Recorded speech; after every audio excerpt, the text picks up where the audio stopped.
பார்ப்பதற்கு வாய்ப்பு கொஞ்சம் கம்மி தான். ஆனால் இன்றைக்கு சிங்கப்பெண்ணே எழுந்து வா அப்படின்னு சொன்னவுடனே அத்தனை பேரும் இன்னைக்கு ஓமலூர் பகுதியில் இருக்கக்கூடிய அத்தனை கிராமங்களிலிருந்து வந்திருக்கிறீர்கள். எவ்வளவு உணர்வோட, எவ்வளவு மகிழ்ச்சியோட, எவ்வளவு பாசத்தோட, இத்தனை எழுச்சியோடு வந்திருக்கும்.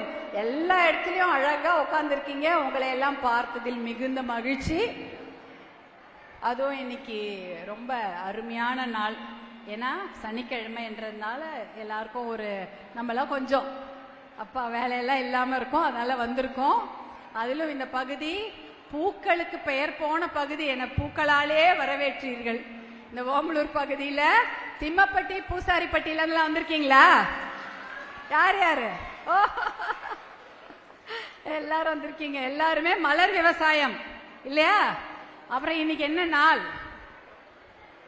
பிப்ரவரி 14. பிப்ரவரி 14 நாளே நமக்கு நினைவுக்கு வருவது என்னது? வேலண்டைன் டே, காதலர் தினம் என்று எல்லாரும் சொல்லுவாங்க. காதலர் தினத்துக்கு அதிகமாக விற்று தீர்வது பூக்கள் தான், பூதான். எல்லா ஊர்லயும் காதலர் தினம்னாலே அது வேலண்டைன் டே அப்படின்றாலே தன்னுடைய நெஞ்சுக்கு நெருக்கமானவர்களுக்கு பூக்களை பரிசளிப்பாங்களாம். நமக்கெல்லாம் யாராவது பூலாம் கொடுத்தா யார் கொடுப்பாங்க? நம்முடைய கணவர்கள் தான் கொடுப்பாங்க இல்லையா? ஆமா. தோட்டத்தில் இருக்கிறதே கிள்ளி கையில கொடுத்துருவாங்களா? அப்படிதான் சொல்றீங்க. தோட்டத்தில் இருக்கிறதே கிள்ளி கையில கொடுத்துருவாங்க. நம்முடைய வீட்டுல நமக்கு பூ, மல்லிப்பூ வாங்கி கொடுப்பாங்க, இல்ல ரோஜா பூ வாங்கி கொடுப்பாங்க. ஆனா இந்த பகுதியில எல்லா நாளும் பூக்கள் விவசாயம் அதிகமாக நடந்து கொண்டிருக்கிறது. அதுவும் சாமந்தி பூ. இப்ப நீங்க என்னை இந்த சாமந்தி பூ விரிப்புல தான் என்னை கூட்டிட்டு வந்தீங்க. அவ்வளவு அழகாக இருந்தது. அவ்வளத்தையும் பார்க்கும் போது ஒரே மனசுக்கு ஆனந்தம் தான். அதுவும் இந்த வெளியூர்ல எல்லாம் பாத்தீங்கன்னா ரோஜா பூ தான் கொடுப்பாங்க. நம்ம ஊர்ல மல்லிப்பூவும் சாமந்தியும் தான். அதுவும் இந்த ஏற்காடு பகுதி, நான் இந்த ஏற்காடு பகுதிக்கு அடிக்கடி வருவோம். ஏன்னா எங்களுக்கு ரொம்ப பிடித்த இடம் ஏற்காடு என்பதால். என்னுடைய கணவர் மருத்துவர் அன்புமணி ஏற்காடுல தான் படிச்சார். ஏற்காடு மான்ஃபோர்ட் பள்ளிக்கூடத்துல அவருடைய படிப்பு, சின்ன வயசு படிப்பு 10வது வரைக்கும், 1வது வகுப்பிலிருந்து 10வது வரைக்கும் ஏற்காடு மான்ஃபோர்ட் பள்ளியில தான் படித்தாரு. உறைவிட பள்ளி, ஹாஸ்டல். அதனால அடிக்கடி அவங்க ஏற்காடுக்கு வருவாங்க. அதற்கப்புறமும் நாங்களும் தொடர்ந்து இந்த ஏற்காடுக்கு வருகிறோம். அப்பெல்லாம் இந்த பகுதிக்கு வருவோம். ரொம்ப சந்தோஷமா இருக்கும், அப்படியே பச்சை பசேல்னு அந்த ஊரை பார்க்க. ஆனா இந்த கடந்த மாதம் மருத்துவர் அன்புமணி இங்க அவர் ஒரு 100 நாள் நடைபயணம் ஒன்று மேற்கொண்டிருந்தாரு.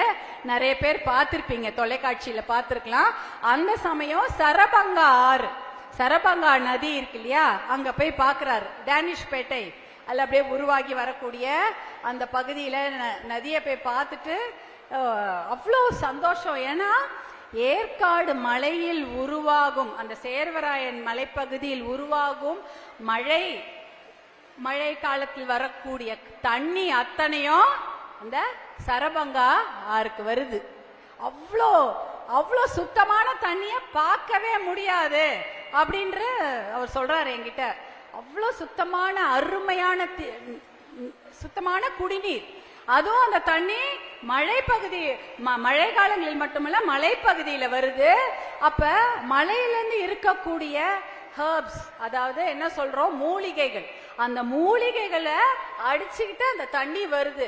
அப்ப அந்த தண்ணியில சுத்தமான தண்ணீர் மட்டுமல்ல, மூலிகை நிறைந்த தண்ணீர், மூலிகையோடைய நல்ல தன்மைகள் நிறைந்த தண்ணீர். அந்த தண்ணியை குடிச்சா நோயே வராது, அப்படித்தானே?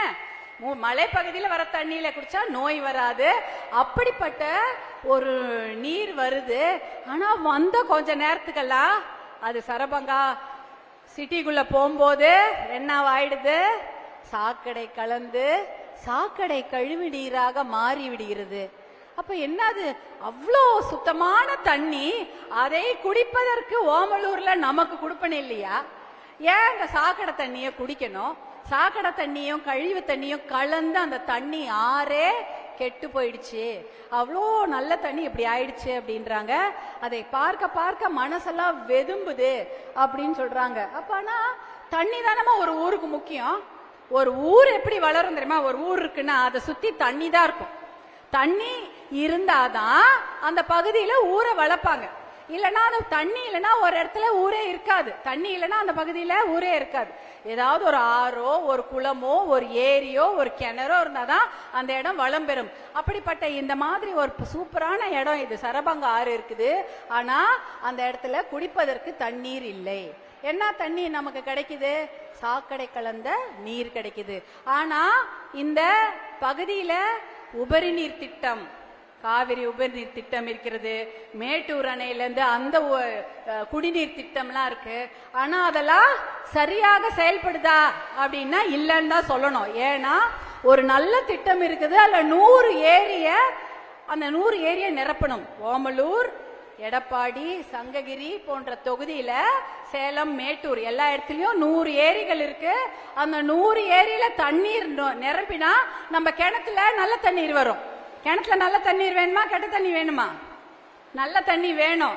கிணத்துல தண்ணீர் இருந்தா தானே விவசாயம்.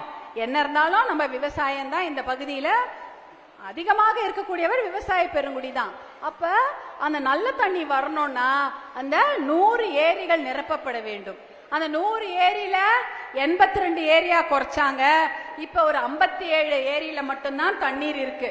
நிறைய இடத்துல தண்ணி கிடையாது. ஆனால் அந்த ஏரிகளில் தண்ணீரை நிரப்பினால் விவசாயம் நல்லா இருக்குமா. அதே சமயம் இந்த உபரி நீர் திட்டங்களை கொண்டு வந்தா இன்னும் விவசாயம் நல்லா இருக்குமா.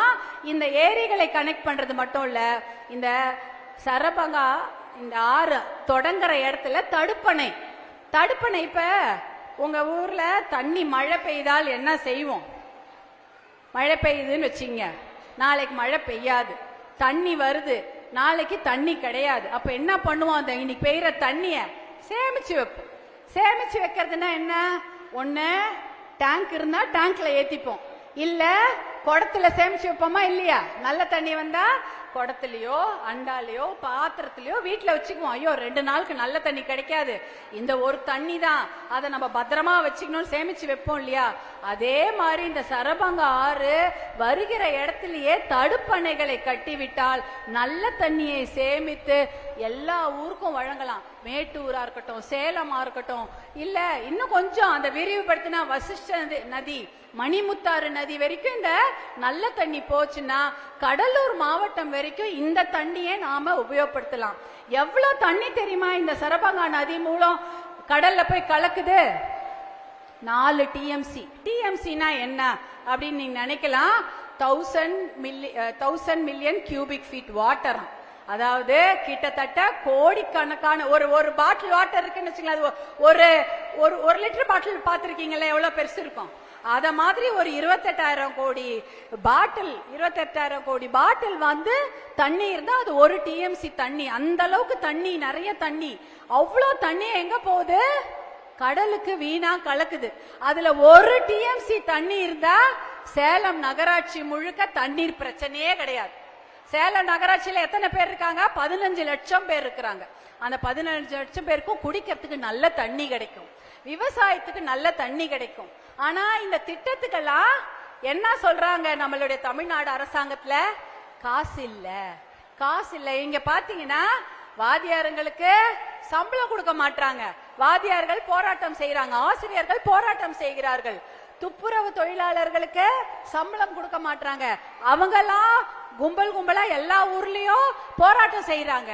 அங்கன்வாடி பணியாளர்கள், சத்துணவு பணியாளர்கள், அவர்களுக்கு சம்பளம் இல்லை என்பதால் அவங்க போராட்டம் செய்யறாங்க. இப்படி எல்லாரும் சம்பளம் இல்லைன்னு போராட்டம் செய்கிறார்கள்.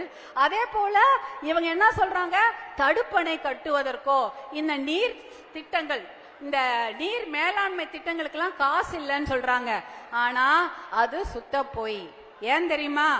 நீங்களே அந்த காசை அவங்களுக்கு கொடுக்குறீங்க. இந்த திட்டங்களை செயல்படுத்துவதற்கு ஒரு 400 கோடி, 500 கோடி, 600 கோடி ரூபாய் இருந்தா போதுமா இந்த நீர் திட்டங்களை செயல்வதற்கு? ஆனா இங்க சேலம் மாவட்டத்துல இந்த காசை எப்படி நீங்க அரசாங்கத்துக்கு கொடுக்குறீங்க தெரியுமா? ஒரு நாளைக்கு ஒரு டாஸ்மாக் கடையில 4 லட்சம் ரூபாய் சேல்ஸ். டாஸ்மாக் கடை இங்க இருக்கா? இல்ல, இருக்கா இல்லையா? நிறைய இருக்கு, நிறைய. 194 டாஸ்மாக் கடைகள். அது மட்டும் இல்லாம அதை விட பஸ் ஸ்டாண்ட்லாம் டாஸ்மாக் கடை, எங்க போனாலும் டாஸ்மாக் ஒயின் ஷாப்பு. அது இல்லாம சந்தில எல்லாம் கடை திறந்துட்டாங்களா? சந்தில கடை இருக்கா? உங்க ஊர் சந்தில கடை இருக்கா இல்லையா? இருக்கிறது. அப்ப ஒரு கடையில 4 லட்சம் ரூபாய், ஒரு நாளைக்கு பல கோடி ரூபாய்க்கு சேலம் மாவட்டத்துல குடிக்கிறாங்க. அதுவும் நியூ இயர் வந்து போச்சா? ஜனவரி 1ஆம் தேதி என்ன புத்தாண்டுக்கு நீங்க எல்லாம் என்ன பண்ணீங்க? கோயிலுக்கு போனீங்களா? கோயிலுக்கு போய் சாமி கும்பிட்டீங்களா? புது ட்ரெஸ் போட்டுக்கிட்டீங்களா? லீவுன்னு சொல்லிட்டு பசங்க எல்லாம் ஜாலியா இருந்தாங்களா? ஆனால் சேலம் மாவட்டத்தில் அந்த புத்தாண்டுக்கு மட்டும் ஒரு நாளைக்கு 10 கோடி ரூபாய்க்கு ஒயின் ஷாப்ல சேல்ஸ். 10 கோடி ரூபாய். பொங்கல் வந்து போச்சே, அதுல 4 நாட்கள் பொங்கல், அதுல 3 நாள் கடை திறந்தது. அப்ப சேலம் மாவட்டத்தில் எத்தனை கோடி ரூபாய்க்கு ஒயின் ஷாப்ல சேல்ஸ் தெரியுமா? 39 கோடி ரூபாய். அதாவது 4 நாள்ல 39 கோடி ரூபாய்க்கு நம்ம வீட்டுல இருக்கிற ஆண் மக்கள் போய் ஒயின் ஷாப்ல செலவு செய்திருக்கிறாங்க. என்ன அநியாயம்! யார் பணம்? யார் பணம்? ஆமா, அது யார் பணம்? வீட்டு பணம். நீங்க உங்க பசங்களுக்கு படிக்கிறதுக்காக சேர்த்து வச்ச பணம், நீங்க புது வீடு கட்டணும் என்று சேர்த்து வச்சிருந்த பணம், உங்க பெண்ணு கல்யாணத்துக்கோ இல்ல புள்ள கல்யாணத்துக்கோ இல்ல பேரம்பேத்தி கல்யாணத்துக்கோ சேர்த்து வைத்திருந்த பணம் மொத்தம் டாஸ்மாக்ல போயிடுச்சு. அதுவும் 3 நாள்ல 40 கோடி ரூபாய். ஆண்டு வருமானம் எவ்வளவு தெரியுமா? சேலம் மாவட்டம் ரொம்ப கிங்கு போல இருக்குது. ஏன் தெரியுங்களா? நிறைய காசு புழங்குதுன்னு நினைக்கிறேன். மத்த ஊர்ல பாத்தீங்கன்னா ஆண்டு வருமானம் டாஸ்மாக்ல வந்து 500 கோடி 700 கோடின்றாங்க. இங்க மட்டும் 2700 கோடி ரூபாய்க்கு குடிக்கிறாங்க வருஷத்துக்கு. ஒரு வருஷத்துக்கு டாஸ்மாக்ல சேலம் மாவட்டத்தில் குடிக்கிறதுக்கு மட்டும் வர காசு 2700 கோடி. நான் கேக்குறேன், 2700 கோடி இந்த மக்கள் வந்து டாஸ்மாக் குடுக்குறாங்கல்ல, அதுல ஒரு 500 கோடி எடுத்து இந்த மக்களுக்கு திருப்பி செஞ்சா என்ன? ஏன் செஞ்சா என்ன செய்யுது? அந்த நீர்த்திட்டங்கள் சரபங்கால தடுப்பணைய கட்டுங்க, தண்ணிய எல்லா ஊருக்கும் கொடுங்க, சரபங்கா ஆற சுத்தப்படுத்துங்க. ஏன் சாக்கடை தண்ணி கலந்த தண்ணி குடிக்கிறதுக்கு எங்களுக்கு என்ன தலையெழுத்து? ஏன் கேக்குறேன். ஓமலூர் மக்களுக்கும் மேட்டூர் மக்களுக்கும் சேலம் மக்களுக்கும் சாக்கடை கலந்த தண்ணி தான் குடிப்பீங்களா? ஏற்கனவே டாஸ்மாக் என்ற விஷத்தையும் கொடுத்தாச்சு. கொடுத்தாங்களா இல்லையா? ஒயின் ஷாப் மூலம் டாஸ்மாக் என்ற விஷத்தை கொடுக்குறீங்க. அது இல்லாம தண்ணிலையும் விஷத்தை கலந்து கொடுக்குறீங்களே, மனசாட்சியே கிடையாது ஆட்சியாளர்களே உங்களுக்கு? 2700 கோடி இந்த மாவட்டத்து மக்கள் மட்டும் வருடத்துக்கு ஒரு வருடம் முழுக்க 2700 கோடி ரூபாய் வருவாயை டாஸ்மாக் மூலம் ஈட்டுகிறீர்கள் சேலம் மாவட்டத்தில் மட்டும். அந்த 2700 கோடி ரூபாயில ஒரு 500 கோடி ரூபாயை கொண்டு போய் இந்த மக்களுக்கு ஒரு வருஷம் செலவு செய்துதான் நல்ல தண்ணி குடிச்சிருப்பாங்களே அவங்க பசங்க இல்லையா? நல்ல தண்ணி குடிச்சிருப்பாங்களே, அதுக்கே வழி பண்ணல நீங்க. இன்னொரு விஷயம், வருஷத்துக்கு பட்ஜெட் தமிழ்நாடு ஆண்டு பட்ஜெட் எவ்வளவு தெரியுமா? 4.5 லட்சம் கோடி. 4.5 லட்சம் கோடி, 4.5 லட்சம் இல்ல, 4.5 லட்சம் கோடி ரூபாய் தமிழ்நாட்டுடைய அரசின் ஆண்டு பட்ஜெட். அந்த பட்ஜெட்ல 10% எவ்வளோ? 46,000 கோடி. அதுல 1% எவ்வளோ? 4,600 கோடி. அதுல 0.1% 460 கோடி.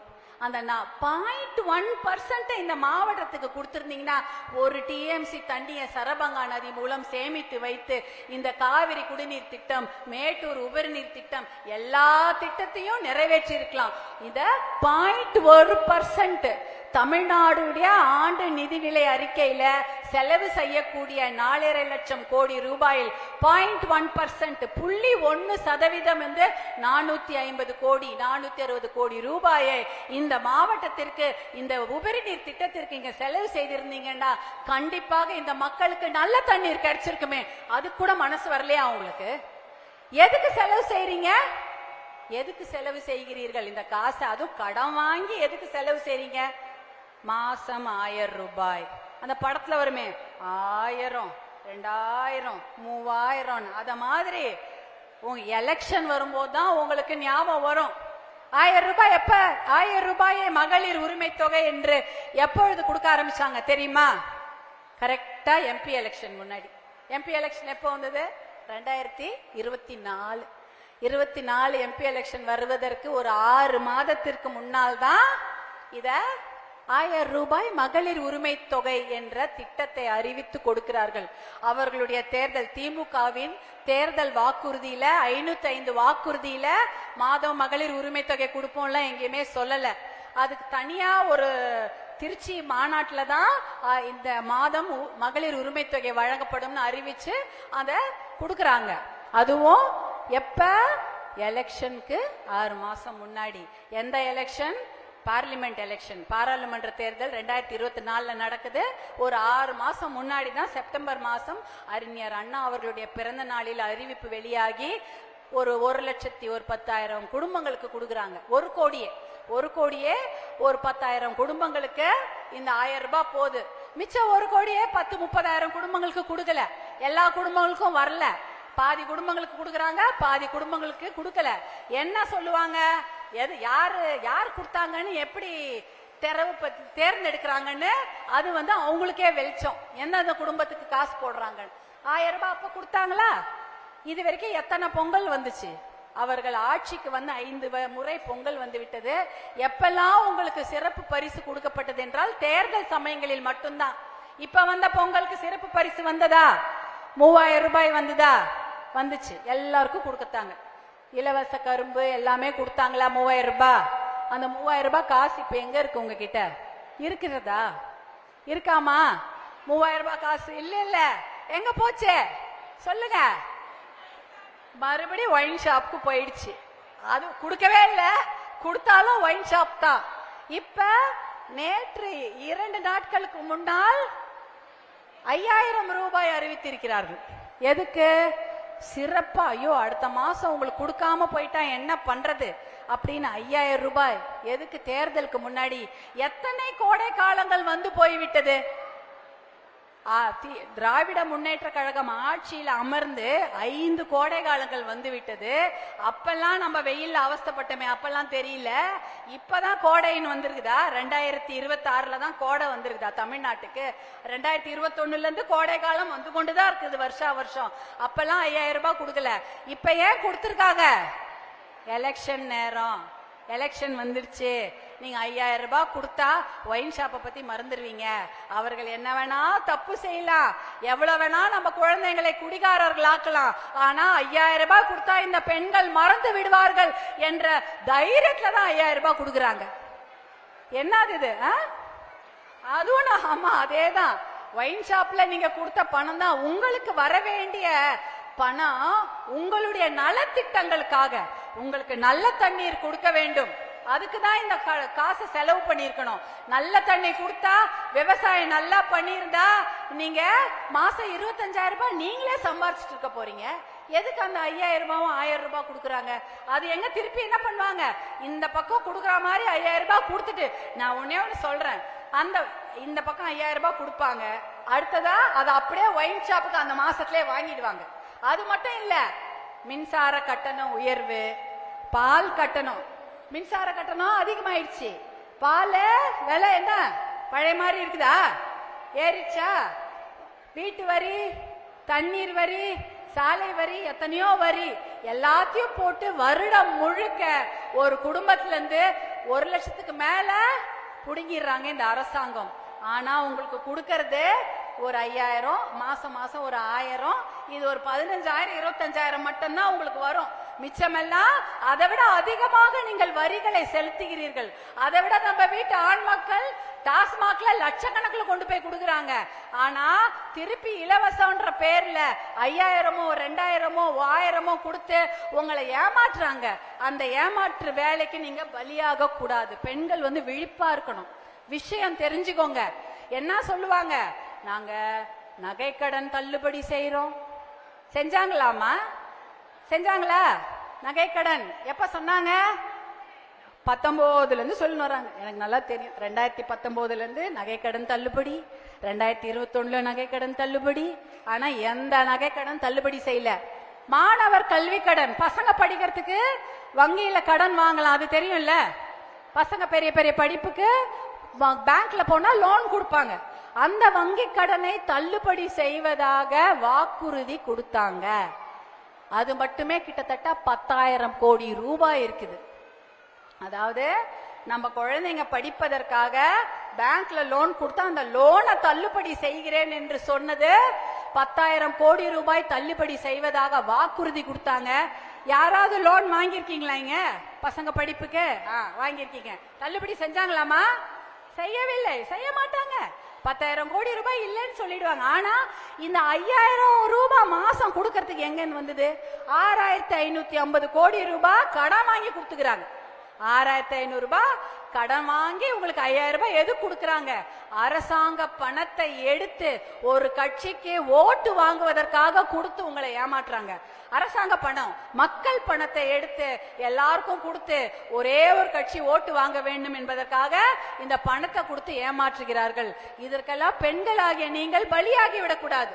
ஏன்னா உங்க காசு, உங்களுக்கு வர வேண்டிய பணம், உங்கள் பிள்ளைகளுக்கு உரிமையான அந்த பணம், உங்கள் பிள்ளைகளின் வாழ்க்கைக்கு உரிமையான அந்த பணத்தை அவங்க ஏமாத்தி கொடுத்து ஏமாத்துறாங்க. நீங்க மட்டும் அதுக்கு ஏமாந்து மறுபடியும் அவர்களுக்கு ஓட்டு போட்டீங்கன்னா என்ன ஆயிடும்? இதை விட அதிகமாக ஒயின் ஷாப்புகளை திறப்பாங்க. உங்களுக்கு ஒயின் ஷாப் வேணுமா இல்ல வேளாண் பல்கலைக்கழக பசங்க படிக்கணுமா? என்ன சொல்லுங்க? ஆமா, படிப்பு வேணும். நல்ல இப்ப இந்த பகுதி என்ன பகுதி? விவசாய பகுதி. அவ்வளவு விவசாயம் நடக்குது. ஆனா இங்க ஒரே ஒரு அக்ரிகல்ச்சர் யூனிவர்சிட்டி கிடையாது. ஒரே ஒரு வேளாண் பல்கலைக்கழகம் கிடையாது. கேக்குறாங்க, இந்த மாவட்டம் முழுக்க கேட்டுட்டு இருக்காங்க, எங்களுக்கு ஒரு வேளாண் பல்கலைக்கழகம் கொடுங்கன்னு. ஏன்னா அந்த மாதிரி இருந்தா பசங்க நல்லா படிப்பாங்க. அவங்க வேளாண் இந்த விவசாயத்துல இன்னும் அதிகமான புரட்சிகளை செய்து இன்னும் நல்லா வாழ்வாங்க. ஆனா அந்த திட்டங்களை கொடுக்கவே இல்லை. என்னத்த கொடுக்கறாங்க? கடைகளை மட்டும் ஓபன் பண்றாங்க. என்ன கடை? டாஸ்மாக் கடை. இங்க பூ விவசாயத்தை பத்தி பேசணும். இங்க பூ விவசாயம்னா இங்க சேமிப்பு கிடங்குகள் இருக்கிறதா? பூவை சேமித்து வைப்பதற்கு நல்ல கிடங்குகள் இருக்கிறதா? இல்ல. அத பூ வாடாம இருக்கிறதுக்கு குளிர்பதன கிடங்குகள், ஐஸ் எல்லாம் வச்சு இருக்குமே, குளிர்பதன கிடங்கு இருக்கா? கிடையாது. இங்க பூ விவசாயம் நடக்குது. ஆனா அதுக்கு சென்ட் தொழிற்சாலை இருக்கிறதா? இந்த பூவெல்லாம் வீணா போச்சுன்னா என்ன பண்றது? அதுக்கு முன்னாடி அத சென்டா பண்ணிட்டா நிறைய பேருக்கு வேலையும் கிடைக்கும், பூவும் வீணாகாது, காசும் வரும் இல்லையா? சென்ட் தொழிற்சாலை இருக்கிறதா? இல்ல. ஆனா என்ன தொழிற்சாலை, என்ன கிடங்கு இருக்கிறது? பாட்டில சேமிச்சு வைக்கிறதுக்கு டாஸ்மாக்கு கோடவுன் தான் இருக்குது. அததான் கட்டி விட்டுருக்காங்களே தவிர நம்ம மக்களுக்கு தேவையான எதை திட்டத்தையுமே அவங்க செய்யவே இல்லை. இவங்களை நம்பி 5,000 கொடுத்தாங்க, 1000 கொடுத்தாங்க, பொங்கல் பரிசு 3000 கொடுத்தாங்க அப்படின்னு சொல்லிட்டு நம்பி ஓட்டு போட்டீங்கன்னா இன்னும் அதிகமான மதுக்கடைகளை திறந்து வைப்பாங்க. நம்ம பசங்களுடைய தலையெழுத்தை மாத்தி எழுதிடுவாங்க. அவர்களுக்கு ஓட்டு போட்டா என்ன ஆகும்? காசை வாங்கிட்டு அவர்களுக்கு தவறா அந்த ஆட்சியாளர்களுக்கே மறுபடி ஓட்டு போட்டா என்ன ஆகும்? நம் பிள்ளைகளின் தலையெழுத்தை நம்மளே தப்பா எழுதுற மாதிரி ஆயிடுமா இல்லையாமா? அதானே, அதான் நடக்கும். அதை பண்ண மாட்டீங்க. இந்த வாட்டி எல்லாரும் பயங்கரமா சண்டை போடுறாங்க. அந்த விஷயத்தை நாங்க செய்யவே மாட்டோம். அதான் ரொம்ப நல்லது. நல்லா தெளிவா இருங்க. இந்த பகுதியில வெல்லம் நல்லா தயாரிக்கிறாங்களா இல்லையா? வெல்லம் மண்டி இருக்கா? எங்க வெள்ளத்தை எடுத்துட்டு விவசாயம் எங்க போனோம்? எத்தனை பேர் வெல்லம், அதாவது கரும்பு எல்லாம் வச்சிருக்கிற விவசாயிகள் இருக்கிறீங்க? எல்லாரும் இருப்பாங்க கொஞ்சம் பேர். அவங்க எல்லாம் எங்க போறாங்க? சேலத்துக்கு போறாங்க. சேலத்துல வெள்ளத்தை எடுத்துக்கிட்டு போகணுமா, அங்க போய் தான் வெள்ளத்தை விற்கணுமா. அப்போ போற தூரத்துக்கு எவ்வளவு காசு, அங்க போனா இன்னும் 10 பேர் போட்டி போடுவாங்க. அப்ப அந்த வெள்ளத்துக்கான காசு குறையும் இல்லையா? இந்த ஊர்ல நீங்க அந்த வெள்ளத்தை வித்தீங்கன்னா காசு அதிகமா கிடைக்கும். சேலத்துல போய் விற்கும்போது இன்னும் 10 பேர் போட்டி போடுவாங்க. நம்மளுடைய நிலைமை என்ன? யாராவது ஒரு 10 ரூபாய் கம்மியா கொடுத்தா அங்கதானே போவோம். 2 கடை இல்ல 10 கடை விசாரிப்போமா? இந்த ஒரு புடவை வாங்குறோம், இந்த புடவை ஒரு கடையில 1 ரூபாய் சொல்றாங்க, இன்னொரு கடையில 110 ரூபாய் சொல்றாங்க, ஒரு கடையில 100 ரூபாய் சொன்னா 10 ரூபாய் எந்த கடையில கம்மியா இருக்கும் அங்கதானே வாங்குவோம். அதே போலதான் வெள்ள மண்டி இல்லாததுனால சேலத்துக்கு போகும்போது அங்க நிறைய பேர் போட்டி இருப்பதால் வெள்ளத்துக்கான காசு குறைகிறது. அந்த வெள்ள மண்டி கட்டுறதுல என்ன பிரச்சனை? அதான் இந்த மாவட்டத்துல மக்கள் அவ்வளோ வாரி வாரி டாஸ்மாக் கொடுக்குறாங்க. இவ்வளோ நீங்க 4.5 லட்சம் கோடி பட்ஜெட் போடுறீங்க, அதுல ஒரே ஒரு கொஞ்சம் உங்க கடைக்கன் பார்வை இந்த ஓமலூர் பக்கம் திரும்பினா இந்த ஓமலூர் மக்களுக்கு நல்ல சென்ட் தொழிற்சாலை அமைத்து கொடுக்க முடியும், இல்லனா இந்த பூவை எல்லாம் சேமித்து வைக்கக்கூடிய கிடங்குகள் கொடுக்க முடியும், இல்ல இந்த வெள்ளை மண்டி கேக்குறாங்க அதை கொடுக்க முடியும். எதுவுமே செய்யல. என்னதான் பண்ண போறீங்க? அதை விட அதிகமாக ஒரு புது இது ஒரு நல்ல, இந்த பக்கத்துல மஞ்சள் விவசாயிகள் இருக்கீங்களா? மஞ்சக்கிழங்கு மஞ்சக்கிழங்குனாலே தமிழ்நாட்டுக்கு ரொம்ப ரொம்ப ரொம்ப பிடித்தமான ஒரு விஷயம்னா மஞ்சள். 2 விதமான மஞ்சள் கிடைக்கும். ஒண்ணு கிழங்கு மஞ்சள், இன்னொன்னு கொம்பு மஞ்சள்னு சொல்லுவாங்க, இல்ல விரலி மஞ்சள் சொல்லுவாங்க இல்லையா? விரலி மஞ்சள். அதுலயும் பாத்தீங்கன்னா இந்த பகுதி இந்தியா முழுக்க, இந்தியால தான் அதிகமாக மஞ்சள் விவசாயம் நடக்குது. இந்தியா தான், வேற எந்த ஊர்லயும் ரொம்ப கிடையாது. மஞ்சக்கிழங்குகளை உற்பத்தி செய்வது இந்தியா தான் முதலிடம், அதை உபயோகிப்பதிலும் இந்தியா தான் முதலிடம். மஞ்சக்கிழங்க வேற யாரும் அதிகமா உபயோகப்படுத்துறது இல்ல, நாம தான் சாப்பாட்டுல உபயோகப்படுத்துறோம். எல்லா சமையல்லையும் மஞ்சத்தூள் போடாம சமைக்க தெரியுமா? சாம்பாரா இருந்தாலும் சரி மஞ்சத்தூள், இல்ல அதுவே குழம்பா இருந்தாலும் மஞ்சத்தூள் போடுவோம், பொரியலுக்கும் மஞ்சத்தூள், ரசத்துக்கு மஞ்சத்தூள், அசைவம் சமைத்தாலும் அதுல மஞ்சள் சேர்ப்போம். ஏன்னா மஞ்சள் போட்டாதான் அந்த வாசனை எல்லாம் போகும், நல்லா இருக்கும். அதே சமயம் அந்த மஞ்சள் தூள் அவ்வளவு நல்லது உடம்புக்கு. எந்த ஊர்லயும் இவ்வளவு மஞ்சத்தூள் உபயோகப்படுத்த மாட்டாங்க. அது மட்டும் இல்லாம மஞ்சத்தூள் இருந்தா என்ன பண்ணுவோம்? நல்லா அரைச்சி முகத்துல எல்லாம் போட்டுப்போம். ஆனா முன்னாடி போட்டுருந்தாங்க, இப்பெல்லாம் ரொம்ப கிடையாது இல்ல. முன்னாடி எல்லாம் வெள்ளிக்கிழமையா இருந்தா எல்லாரும் தலை குளித்துட்டு பெண்கள் எல்லாம் மஞ்சக்கிழங்க நல்லா தேய்ச்சி அதை நல்லா குழைய பூசி அதை போட்டுட்டு தான் குளிச்சுட்டு வருவாங்க. நம்ம புடவை எல்லாம் மஞ்சள் கலர் ஆயிடும், புடவை நம்ம போட்டுக்கிற உள்ளாடைகள் எல்லாமே மஞ்சள் கலர் ஆயிடும். அதுக்கப்புறம் அந்த கலர் போவாது. ஆனா அது நமக்கு அது ஒரு கிருமி நாசினி மட்டும் இல்ல, அது உடம்புக்கு ரொம்ப நல்லது. அந்த மஞ்சக்கிழங்கு என்பது ரொம்ப நல்லது. அந்த மஞ்சள் அவ்வளோ இருக்கு. அந்த மஞ்சள்ல இருக்கும்போது குறுக்குமின் அதுல ஒரு சாமா இருக்கு. அது நோய் எதிர்ப்பு சக்திக்கு அதிகமாக உபயோகப்படும். அதுவும் இந்தியாவில் விளையக்கூடிய மஞ்சக்கிழங்குல குறுக்குமின் அதிகம். அதுவும் தமிழ்நாட்டுல முதல்ல விளைவிக்கிறது மகாராஷ்டிரா, அப்புறம் ஒரிசா, 3வது தமிழ்நாடு, ஈரோடுக்கு அப்புறம் சேலம் மாவட்டத்துல ஓமலூர்ல எல்லாம் அந்த மஞ்சள் கிழங்கு உபயோகிக்கிறாங்க, நிறைய உருவாக்குறாங்க, நிறைய உற்பத்தி செய்யறாங்க மஞ்சள் கிழங்க. அதுவும் விரலி மஞ்சள். அதுவும் இங்க பெரியசா இருக்கும். இங்க அதாவது சேலம் மாவட்டத்துல விவசாயத்துக்காக நாங்க உற்பத்தி செய்யப்படும் மஞ்சள் பெருசா இருக்கிறதுனால விலையும் அதிகம். ஒரு குவிண்டால் அது 21,000 ரூபாய் கூட போகுமா? 21,500 ரூபாய்க்கு 2024 போயிருக்குது. கிழங்கு மஞ்சள் 18,000, சாதா விரலி மஞ்சள் 19,000. ஆனா இந்த சேலம் மாவட்டத்து மஞ்சள் மட்டும் அது பார்க்கறது பெருசாவும் இருக்கிறதுனால அது விலை 21,000 போச்சான். இன்னைக்கு இந்த பிரச்சனையினால விலைலாம் குறைஞ்சிடுச்சு. ஏன் குறைஞ்சது தெரியுமா? இன்னைக்கு காலையில நான் கார்ல வரேன், ஒரே பனி. காலையில 6:30 மணி கூட பனி இருப்பதனால இந்த புள்ளி நோய், அந்த நோயெல்லாம் இலைக்கருகள் நோயெல்லாம் மஞ்சக்கிழங்கு உற்பத்தி கம்மி ஆயிடுச்சு. அதனால விலையும் குறைஞ்சிடுச்சு.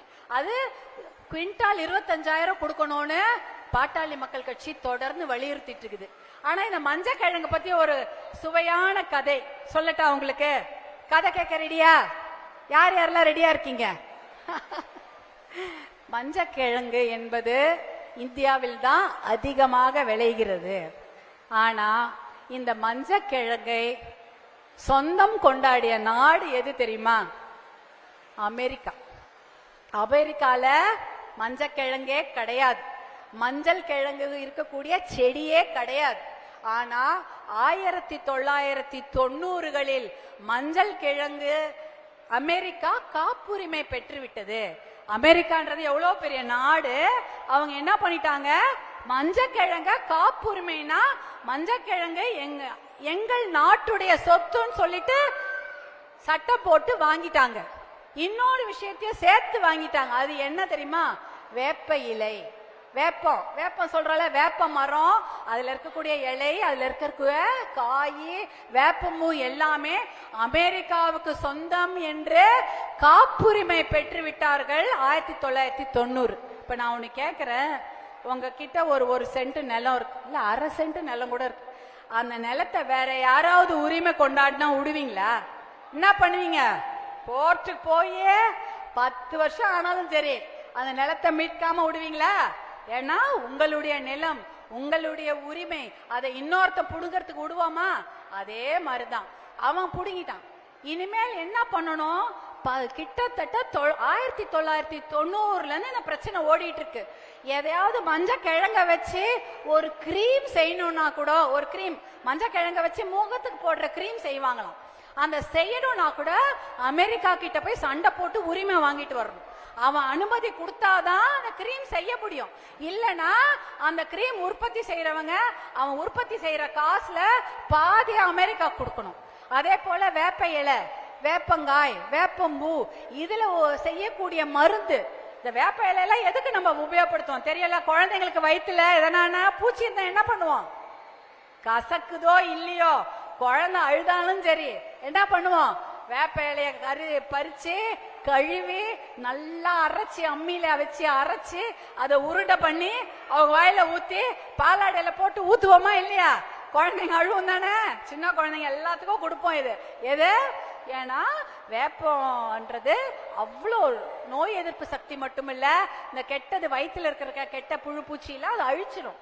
இப்படிப்பட்ட இந்த வேப்ப மரத்துடைய இலைகளை அமெரிக்கா காப்புரிமை பெற்று விட்டதால் வேப்பமலை இலைகளை வைத்து எந்த மருந்து தயாரிச்சாலும் அவங்க கிட்ட அமெரிக்கா கிட்ட பர்மிஷன் வாங்கணும், அமெரிக்கா கிட்ட அனுமதி வாங்கிதான் செய்யணும். இல்ல அந்த ஏதாவது தனியார் கம்பெனிங்க வேப்ப இலைய வச்சு ஏதாவது மருந்து தயாரிச்சுட்டாங்க, ஒரு கிரீம் தயாரிச்சுட்டாங்க, இந்த பூச்சிக்கடியெல்லாம் வந்து மேல தடவும் தெரியுமா, ஒரு கிரீம் மாதிரி போடுவோம், ஆயின்மெண்ட் டியூப், அதை தயாரித்தால் கூட அவங்களுக்கு காப்புரிமை இருப்பதால் அமெரிக்காவுக்கு காசு கொடுத்துட்டு தான் இவங்க விற்க முடியும் இந்தியால.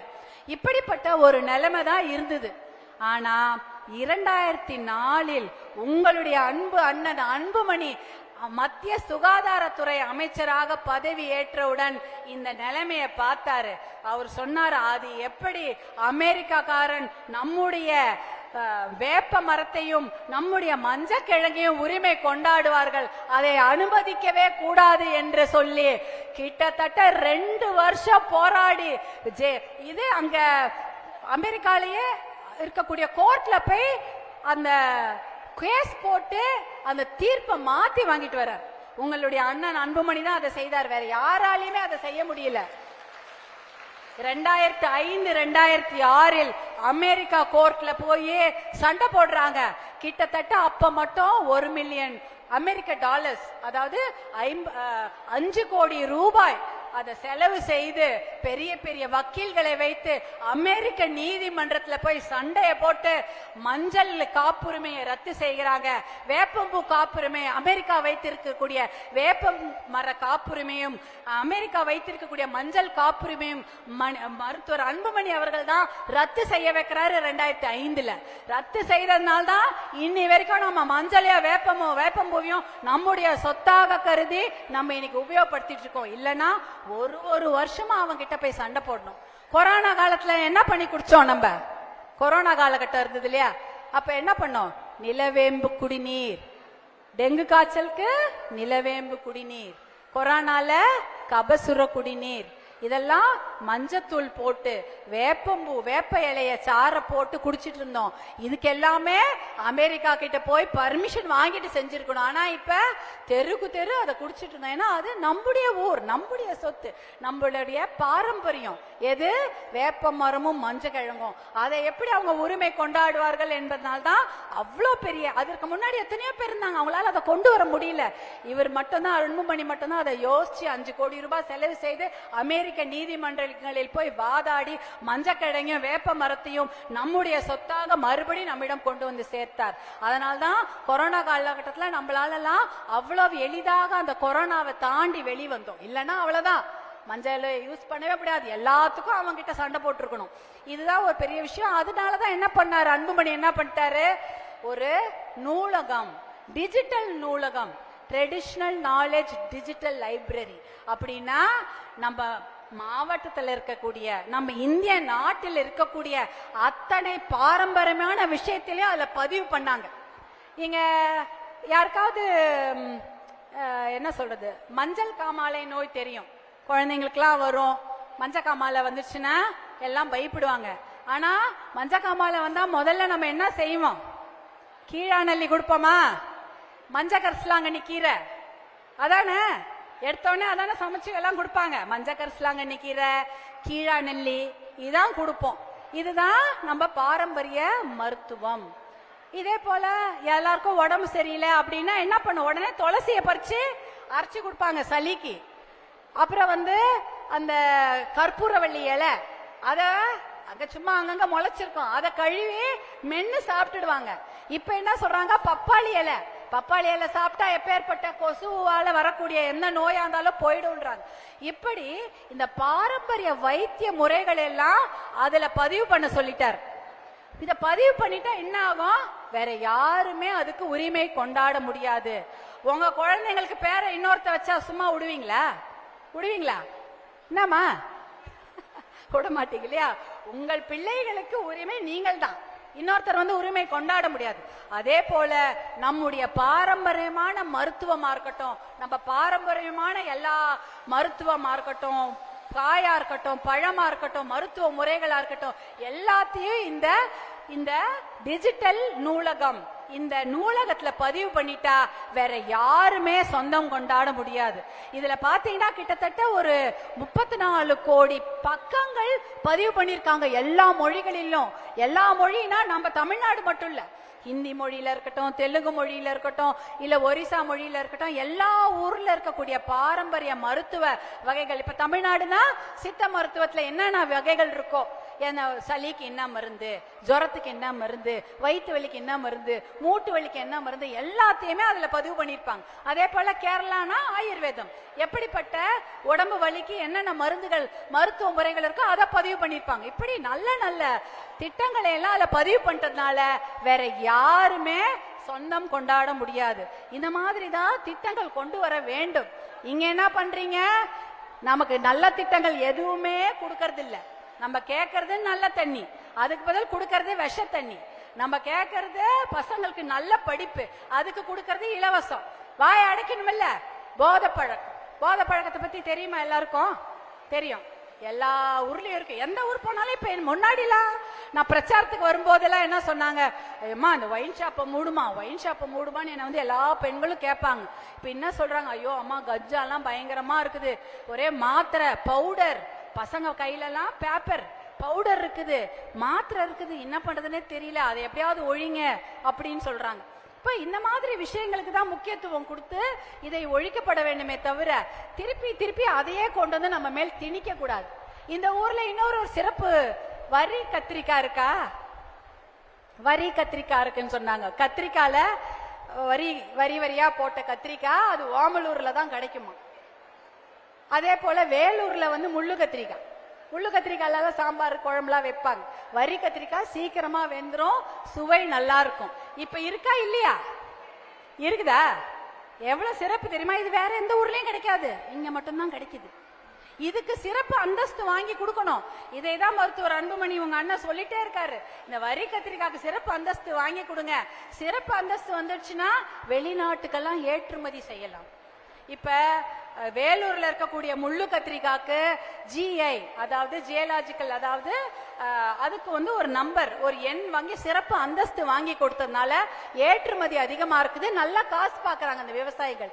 இந்த மாதிரி சிறப்பு திட்டங்களை கொடுக்கணும் அப்படின்னே தெரியல. உங்க ஊருக்கெல்லாம் 108 ஆம்புலன்ஸ் வருதா? வருதா வரலையா? வருது. அந்த திட்டத்தை கொண்டு வந்தது யார்? அண்ணன், உங்க அண்ணன் தான் அந்த திட்டத்தை கொண்டு வராரு. இது வரைக்கும் அந்த 108 ஆம்புலன்ஸ் ஒரு 15 வருஷத்துக்கு முன்னாடி இருந்ததாமா? இல்ல, எதுவுமே கிடையாது. ஏன்னா அந்த மாதிரி ஒரு திட்டத்தை யாரும் கொடுக்கவே இல்லை, யோசிக்கவே இல்லை. நீங்க கேட்டீங்களா? எங்களுக்கு ஒரு உடம்பு சரியில்லை, நடுராத்திரி பிரசவ வலி எடுத்துருச்சு, இல்ல குழந்தைங்களுக்கு அடிபட்டுச்சு, இல்ல வீட்டுல இருக்க பெரியவங்களுக்கு உடம்பு முடியல, போன் பண்ணா ஒரு வண்டி வரணும் அப்படின்னு நீங்க யாராவது ஒருத்தர் கேட்டீங்களா? கேட்டீங்களா? யாருமே கேட்டிருக்க மாட்டீங்க. ஏன்னா அந்த மாதிரி விஷயம் இருக்குன்னே உங்களுக்கு தெரியாது. வண்டி யாராவது அனுப்பிச்சு கூட்டிட்டு போவாங்க தெரியாது. நீ யாருக்கு போன் பண்ணுவீங்க? வீட்டுக்காருக்கு போன் பண்ணுவீங்க, இல்ல அப்பாவுக்கு ஃபோன் பண்ணுவீங்க, இல்ல பிள்ளைக்கு ஃபோன் பண்ணுவீங்க. பண்ணா அவங்க வண்டி எடுத்துன்னு வருவாங்க, பைக் எடுத்துன்னு வருவாங்க, இல்ல கார் எடுத்துட்டு வருவாங்க, மாட்டு வண்டி வரும், டிராக்டர் வரும், இதுல தானே போவோம். இப்ப இந்தியா முழுக்க ஒரே நம்பர். சென்னைக்காரங்க சேலத்துல அடிபட்டாலும் அதே நம்பர் தான், சேலத்துக்காரங்க டெல்லியில அடிபட்டாலும் அதே நம்பர் தான், டெல்லிக்காரங்க நம்ம பாண்டிச்சேரியில இருந்து அடிபட்டாலும் ஒரே நம்பர் தான். இந்தியா முழுக்க எல்லாருக்கும் ஞாபகம் இருக்கணும்ல. உங்களுக்கு ஒரு ஒரு ஊருக்கு ஒரு ஒரு நம்பர் கொடுத்தா ஞாபகம் இருக்குமா? ஞாபகம் இருக்காது. எல்லா ஊருக்கும் ஒரே நம்பர். நீங்க மறந்துடுவீங்கல்ல. இப்ப எல்லாம் இருக்கிற செல்போன்ல உங்களுக்கு உங்க நம்பர் தான் ஞாபகம் இருக்கும், அப்பா அம்மா நம்பரே ஞாபகம் இருக்காது, மறந்துடாது. தட்டி பார்த்துட்டு ஆமா இதான் அவங்க அப்பா நம்பர், இது அண்ணன் நம்பர் அப்படின்னு சொல்லுவீங்க. இப்ப ஞாபகம் இருக்காது. அது மாதிரி ஒரு ஒரு ஊருக்கு ஒரு நம்பர் கொடுத்துருந்தா என்ன ஆயிருக்கும். அப்படிலாம் பண்ணல மருத்துவர் அன்புமணி. அவர் பார்த்தாரு, மக்கள் ஞாபகம் வச்சுக்கணும். என்னுடைய கிராமப்புறத்தில் இருக்கும் என்னுடைய தாய்மார்கள், எங்களுடைய தங்கச்சி இருக்கிறாங்க, எங்க அக்காங்க இருக்கிறாங்க, அவங்களுக்குலாம் என் ஞாபகத்தில் இருக்கணும்ன்றதுக்காக ஒரே நம்பர் 108 ஈஸியா உங்களுக்கு புரியுற மாதிரி ஒரு நம்பரை போன் போட்டா 10 நிமிஷம் அரை மணி நேரத்துல வண்டி வருது. அது எங்க இருந்தாலும் வந்துருது இல்ல, நேரா உங்களை அரசு மருத்துவமனையோ தனியார் மருத்துவமனைக்கோ கூட்டிட்டு போகுது. எதற்காக இந்த திட்டங்கள்? இந்த மாதிரி தான் நல்ல திட்டங்களை கொடுக்க வேண்டும், மக்களுக்கான நல்ல திட்டங்கள். ஆஸ்பத்திரிக்கு போறீங்க, ஊசி போட்டுப்பீங்களா? யாருக்கெல்லாம் ஊசி போட்டுக்கிறதுக்கு பயம்? 4-5 பேர் தூக்குறீங்க, பயப்படாதீங்க. முன்னாடிலாம் ஒரு ஊசிய 50 பேர் போடுவாங்க. ஞாபகம் இருக்குதா? ஞாபகம் இருக்கா? எப்படி இருக்கும்? சுடு தண்ணியில போட்டு கழுவி போடுவாங்களா? சுடு தண்ணியில அந்த ஊசிய உள்ள போடுவாங்க, கழுவிட்டு அலசிட்டு உங்களுக்கு போடுவாங்க. அடுத்தது பின்னாடி இன்னொருத்தர் நிற்பாரு, அவருக்கு என்ன பண்ணுவாங்க? அதே ஊசியை கழுவி மறுபடி போடுவாங்க. ஆனா தனியார் மருத்துவமனையில அப்படி பண்ண மாட்டாங்க. ஒரு ஊசிய ஒரு ஆளுக்கு போட்டாங்கன்னா தூக்கி போட்டுருவாங்க. ஏன்னா அதுதான் நல்லது. ஏன்னா உங்களுக்கு இருக்கக்கூடிய வியாதி உங்கள் குழந்தைகளுக்கு வரக்கூடாது. உங்களுக்கு போட்ட ஊசி எடுத்து உங்க குழந்தைக்கு போட்டா ஒத்துப்பீங்களா? உங்களுக்குன்னே விட்டுருங்க. ஏதோ பக்கத்துல யாருக்கோ உடம்பு சரியில்லை, டைஃபாய்டு ஜுரம், அவங்களுக்கு ஊசி போடுறாங்க. அந்த டைஃபாய்டு ஜுரம் ஊசி எடுத்துன்னு வந்து நம்ம குழந்தைக்கு போட்டா சும்மா இருப்போமா? எவ்வளவு சண்டை போடுவோம். அதெல்லாம் இருக்கக்கூடாது. அப்படிப்பட்ட தனியார் மருத்துவமனை காசு கொடுத்து 1000 ரூபாய் ஸ்பெஷலா ஃபீஸ் கொடுத்து வாங்கக்கூடிய மருத்துவ அந்த சிகிச்சைய இலவசமாக கிராமத்தில் இருக்கக்கூடிய எல்லா தாய்மார்களுக்கும் எல்லா விவசாயிகளுக்கும் கிடைக்க வேணும்னு கொண்டு வரப்பட்ட திட்டம் தான் அரசு மருத்துவமனையில் ஒரு முறை மட்டும் பயன்படுத்தி தூக்கி எறியக்கூடிய ஊசி. அந்த சட்டத்தை கொண்டு வந்தது மருத்துவர் அன்புமணி. உங்களுக்காக தான் அதெல்லாம் கொண்டு வர்றார். எதுக்கு? நம்ம குழந்தைங்க ஹெல்த், நம்ம குழந்தைங்களுடைய பாதுகாப்பு, நம்ம மகளிருடைய பாதுகாப்பு ரொம்ப முக்கியம். யாராவது எய்ட்ஸ் பேஷண்ட்டுக்கு போட்ட ஊசியை தெரியாம உங்களுக்கு போட்டாங்கன்னா உங்களுக்கு நமக்கு, அதாவது ஒண்ணுமே தெரியாதவங்களுக்கு அந்த நோய் வந்துடும். மலேரியாவா இருக்கலாம், டைஃபாய்டா இருக்கலாம், எய்ட்ஸா இருக்கலாம், அப்படியே வந்துடும். அந்த மாதிரி நிறைய பேர் பாதிக்கப்பட்டிருக்கிறாங்க அந்த காலத்துல. ஆனா இப்ப கிடையாது. உங்க எதிர்க்க பார்த்திருப்பீங்கல்ல, உங்களுக்கு போட்ட ஊசியை என்ன பண்றாங்க? கீழே போட்டுருவாங்க. அந்த திட்டத்தை யார் கொடுத்தா? உங்க அண்ணன் அன்புமணி தான் கொடுக்கிறாரு. அவர் அமைச்சராக 2004 இருந்து 2009 சுகாதாரத்துறை அமைச்சராக இருந்த போது கொண்டு வந்த திட்டம் இந்தியா முழுக்க இருக்கு. தமிழ்நாட்டுல மட்டும் இல்ல, இந்தியா முழுக்க இருக்கு. இது எத்தனை உயிரை காப்பாத்து தெரியுமா? கணக்கே கிடையாது. எத்தனையோ பேர் உயிர் காப்பாற்றப்படுது. இந்த ஆம்புலன்ஸ்ல எத்தனையோ குழந்தைங்க பிறக்கிறாங்க. தமிழ்நாட்டுல மட்டும் 65,000 குழந்தைகள், இந்தியா முழுக்க 7.5 லட்சம் குழந்தைகள் ஆம்புலன்ஸ்ல பிறக்கிறாங்களாம். நேத்து நான் ஒரு ஊருக்கு போயிருந்தேன். ஒரு அம்மா சொல்லுது, என்கிட்ட பேசுறாங்க, அம்மா எனக்கு என்னோட குழந்தைங்க எல்லாம் 108 ஆம்புலன்ஸ்ல போய் நான் ஆஸ்பத்திரியில போன அப்புறம்தாம்மா பிறந்தாங்க. அதுக்காக தான்மா உன்னை பாக்குறதுக்கு வந்தேன், நன்றி சொல்றதுக்குன்னு வந்து என்கிட்ட வந்து பேசிட்டு போறாங்க. அவங்களுக்கு 3 குழந்தைங்களா, 3 குழந்தைங்களுக்கும் பிரசவ வலி எடுக்கும் போது யாரும் இல்ல. நான் 108 ஆம்புலன்ஸ்ல தான் ஆஸ்பத்திரி.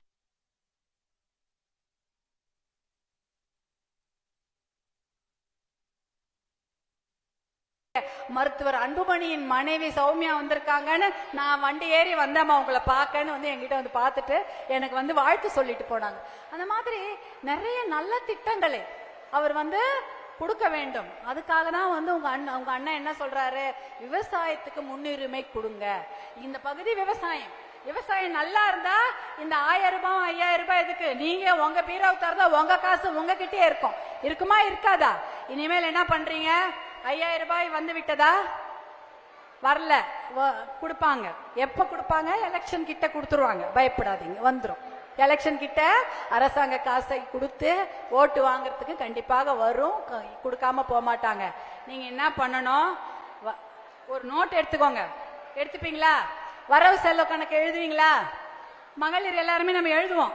ஆனா என்ன பண்ணணும்? இன்னைக்கு பால் விலை எத்தனை பேக்கெட் எழுதுங்க. எழுதுறீங்களா?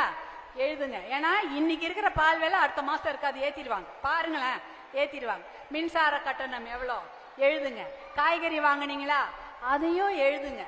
ஆஹா, நாங்க பால் எல்லாம் நாங்க வாங்கறது இல்லம்மா, பாலெல்லாம் வந்து எங்க வீட்டுல மாடு இருக்குது, அந்த மாட்டு கறவை மாட்டுல இருந்து தினம் சாயங்காலம் பெண்கள்லாம் அந்த வேலையை பண்றீங்க. அதை கொண்டு போய் கூட்டுறவுல போட்டு சொசைட்டில போட்டு பாலை வித்து காசு வாங்கிட்டு வரீங்க. அதனால அந்த பால்லாம் நான் கடையில வாங்குறது இல்லைன்னு. ஆனா அந்த மாட்டுக்கு தீவனம் வாங்குறீங்களா? மாட்டுக்கு தீவனம் வாங்குறீங்கல்ல, அந்த காசை எழுதுவீங்களா மாட்டீங்களா? எழுதுங்க. ஏன்னா நீங்க பால் தான் வாங்குறது இல்ல, ஆனா மாட்டுக்கு தீவனம் நீங்க தானே வாங்குறீங்க, எழுதுவீங்க. எனக்கு நான் ஒரு சமயம் இந்த பகுதியில கார்ல வரும்போது பார்த்தா ஒரு லாரி நிறைய வெக்கப்போர் போயிட்டே இருக்குது. அவ்வளோ லாரி, 3 லாரி 4 லாரி வெக்கோல் கட்டி கட்டி பேல் பேலா அப்படியே சிலிண்டரா அடுக்கி எடுத்துட்டு போறாங்க. நான் எதுக்குன்னு கேட்டேன். என்னப்பா இது, எதுக்கு இந்த வெக்கப்போர்லாம் நிலத்துல கட்டி கட்டி வச்சிருப்பாங்க, அவங்க வீட்டு அப்படியே அதை வந்து மாட்டுக்கு தீவனமா கொடுப்பாங்க, ஏன் இதை எடுத்துட்டு போறாங்கன்னு கேட்டதுக்கு, இந்த பகுதியில வெக்கப்போரே இல்ல, நாங்க திருவண்ணாமலையில இருந்து வாங்கின்னு வரோம். நிஜமா தானா? உண்மைதானே? இப்ப மாட்டுக்கு என்னதான் கொடுக்குறீங்க? நீங்க சாப்பிட்ற சாப்பாடே கொடுத்துருவீங்களா? மாட்டுக்கு வைக்க போறேன், வைக்கோல் போறேன், திருவண்ணாமலை மாவட்டத்திலிருந்து வாங்கி வந்து சேலம் மாவட்டத்துக்கு கொண்டு கொடுக்குறாங்க. இப்ப மாட்டுக்கு வைக்கிறதுக்கு கூட வைக்கல் போறேன், காசு கொடுத்து வாங்கிட்டு வர்ற நிலைமை விவசாயிக்கு. இப்ப என்னதான் விவசாயத்துக்கு இந்த அரசாங்கம் செய்திருக்கிறது? நல்ல தண்ணீர் கொடுக்கவில்லை. வர நல்ல தண்ணியோ தேக்கி வச்சு நமக்கு கொடுத்தாங்கன்னா நல்லா இருந்திருக்கும். குடிக்கிறதுக்கும் தண்ணி இல்ல, விவசாயத்துக்கும் தண்ணீர் கிடையாது, ஆடு மாடுகளுக்கும் தண்ணீர் கிடையாது. அப்ப என்ன தண்ணி குடுக்குறீங்க? ஒயின் ஷாப் தண்ணியை தான் வேணாம் வேணாம் சொல்ல சொல்ல கொடுத்து கொடுத்து நம்ம பசங்களை குடிகாரர்கள் ஆக்கியதுதான் மிச்சம். அதற்கப்புறம் இப்ப கஞ்சா, அதுக்கப்புறம் பெண்கள் பாதுகாப்பு, அது ஒரு மிகப்பெரிய கேள்விக்குறி. பஸ் ஸ்டாண்டுக்கு போக முடியல. பஸ் ஸ்டாண்ட் பக்கத்துல இருக்காமா டாஸ்மாக்? இருக்குதா? எப்படி போவோம் பசங்க சொல்லுங்க? எப்படி போவோம்? குழந்தைங்க என்ன படிக்க போறதா வேண்டாமா, வீட்லயே வச்சுக்கிறதா? அநியாயமா இருக்கு. பசங்க மட்டும் இல்ல, இப்ப போனா பெண்கள் யாருக்குமே பாதுகாப்பு இல்லை போல இருக்குது. எந்த வயசு பெண்களுக்கும் பாதுகாப்பு இல்லாத ஒரு நிலைமை தமிழ்நாட்டில் இருக்கிறது. நம்ம தான் ரொம்ப ஜாகிரதையா இருக்கணும். பசங்களை, பெண் குழந்தைங்களை பார்ப்பது எப்படி பார்த்து கொள்றோமோ அதே போல ஆண் குழந்தைங்களையும் பார்த்துக்கணும். பெண் குழந்தைங்களுக்கு எவ்வளவு சட்ட திட்டம். நீ இப்ப போகக்கூடாது, வெளில போகக்கூடாது, காலையில போகக்கூடாது, ராத்திரி போகக்கூடாது, சாயங்காலம் போகக்கூடாது, மத்தியானமே வீட்டுக்கு வந்துடணும். இவ்வளோ சட்ட திட்டத்தையும் போட்டுட்டு ஆம்பளை பசங்களை விட்டுறக்கூடாது. அவங்களுக்கும் அதே சட்ட திட்டத்தை போடுங்க. அவர்களையும் ஒழுக்கமானவர்களாக வளர்க்க வேண்டும். அதானமா நம்ம கடமை. ஒரு தாய்மார்க்கு என்ன கடமை? பசங்களை நல்ல ஒழுக்கமான பிள்ளைகளாக வளர்க்க வேண்டும், நல்ல படிக்க வைக்க வேண்டும். அது பசங்க. ஆனா அந்த விஷயத்துல பசங்களை குறையே சொல்ல முடியாது. நல்லா படிக்கிறாங்க. அவங்களுக்கு நல்ல பள்ளிக்கூடமோ நல்ல வாத்தியார்கள் இருந்தா நிஜமாவே கடின உழைப்பு போட்டு நல்லா படிச்சு என்ன மார்க் வாங்குறாங்க. பொம்பளை பசங்களா இருக்கட்டும் ஆம்பளை பசங்களா இருக்கட்டும் எல்லாம் நல்ல மார்க் வாங்குறாங்க. அவங்களுக்கு பாவம் படிக்கிறதுக்கு மேல் படிப்பு படிக்க தான் கல்லூரிகளுக்கு இடம் கிடைக்கிறது இல்லை.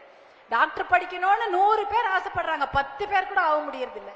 அந்த அளவுக்கு அவ்வளவு நல்லா படிக்கிறாங்க. அவங்கள ஒழுக்கமானவர்களாக வளர்க்க வேண்டியது நம்மை போன்ற தாய்மார்களின் கடமை. அதை நல்லா ஞாபகம் வச்சுக்கிங்க.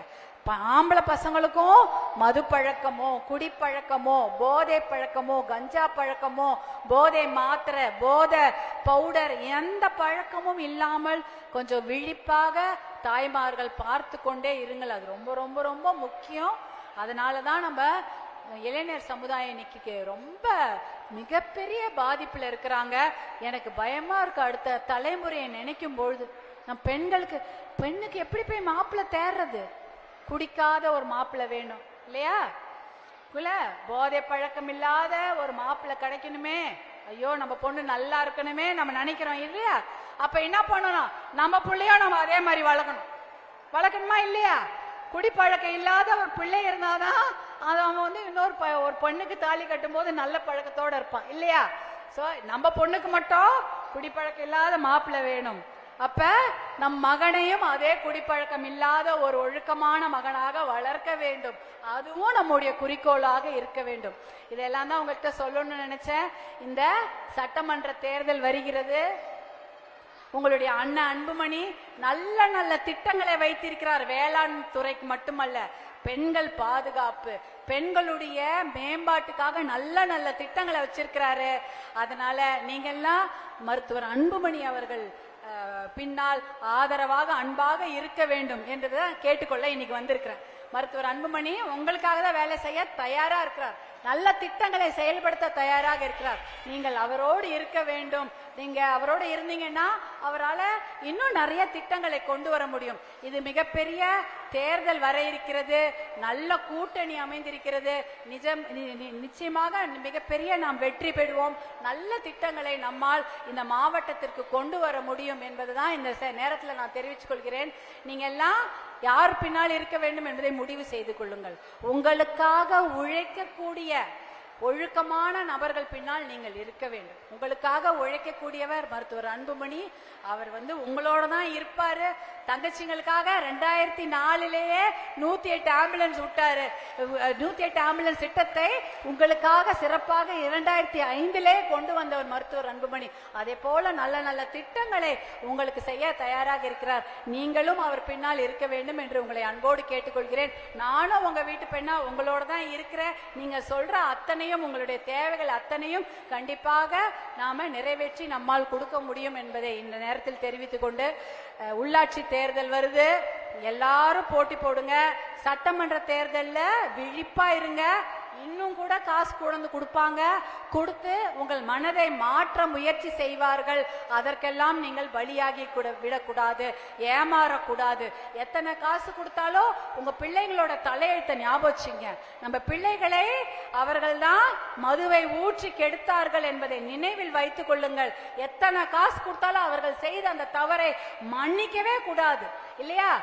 5000 இருக்கட்டும், இல்லை என்ன ரூபாவா இருக்கட்டும், எவ்வளவு ரூபாவாக அவர்கள் கொண்டு வந்து கொடுத்து உங்கள் மனதை மாற்ற முயற்சித்தாலும் பிள்ளைகளுக்கு மதுவை ஊற்றி கொடுத்து கெடுத்தவர்கள் அவர்கள் என்பதை நினைவில் வைத்துக் கொள்ளுங்கள். அவர்களுடைய